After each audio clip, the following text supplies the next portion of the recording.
Aujourd'hui, très clairement, nous sommes face à un déni de démocratie, face à un déni de justice. Depuis le 20 mai, Christiane Taubira avait, lors d'une réunion avec les élus de la Corse, pris l'engagement de se charger du dossier des prisonniers politiques corses. Or, aujourd'hui, nous avons, comme pour tout le reste des questions qui concernent la Corse, une absence totale de réponse du gouvernement. Et aujourd'hui, je crois que la Corse, le peuple corse, a besoin véritablement d'une réponse. Les conditions n'ont jamais été autant réunies qu'aujourd'hui pour enfin apporter une solution politique. Or, le gouvernement continue, persiste dans son absence de réponse. Et véritablement, cela devient insupportable pour les familles, cela devient insupportable pour l'ensemble de ceux qui se sont engagés au service de ce pays. Alors, devant ce palais de justice aujourd'hui, nous avons voulu dénoncer la situation qui est faite aux prisonniers politiques. Nous avons focalisé sur 4 cas qui nous paraissent illustrer véritablement la situation qui est faite aujourd'hui aux prisonniers politiques corses. D'abord, l'absence d'une réponse politique qui est celle de la question de l'amnistie qui a été clairement posée dans le cadre du processus, mais aussi des dénis de justice qui sont opérés chaque jour. Nous avons le cas de Pierre Paoli, où nous avons un dossier vide et les juges persistent à s'acharner, alors on se renvoie la balle entre parquet et juge d'instruction.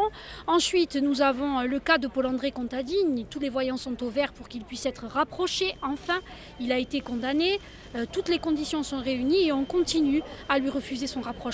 Le cas de Stefano Tomasini, qui pourrait être replacé en liberté conditionnelle dans l'attente de son procès, et là aussi des réponses fallacieuses qui continuent à motiver un refus de mise en liberté surveillée. Nous avons un tas d'autres cas comme ça. Le cas de Jean-Pascal Cesari, qui a de graves problèmes de santé. Dans les jours à venir, nous serons amenés à véritablement avoir des développements sur son cas, malheureusement, qui est de plus en plus alarmant et sur lequel on continue de s'acharner. Alors voilà, et nous pourrions multiplier les exemples, malheureusement, de l'absence du déni de justice, du déni de démocratie qui continue de se poursuivre en Corse. À 4 mois, à 3 mois plutôt des élections territoriales, aujourd'hui, cette problématique est plus que jamais prégnante.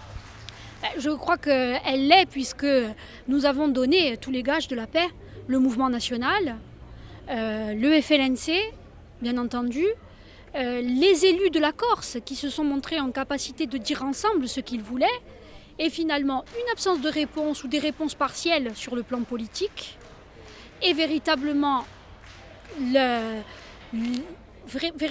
l'amnistie qui fait partie de la solution, et nous le savons tous dans le cadre d'un règlement politique, qui continue à faire l'objet d'une absence de réponse et d'une fermeture totale. Alors oui, à 3 mois des échéances territoriales où le peuple corse devra dire ce qu'il veut, continuer à soutenir sa représentation légitime qui fait l'objet d'un déni, oui, je crois que cette question est prégnante et nous n'allons pas manquer de la poser durant cette campagne comme nous l'avons toujours fait jusqu'à aujourd'hui.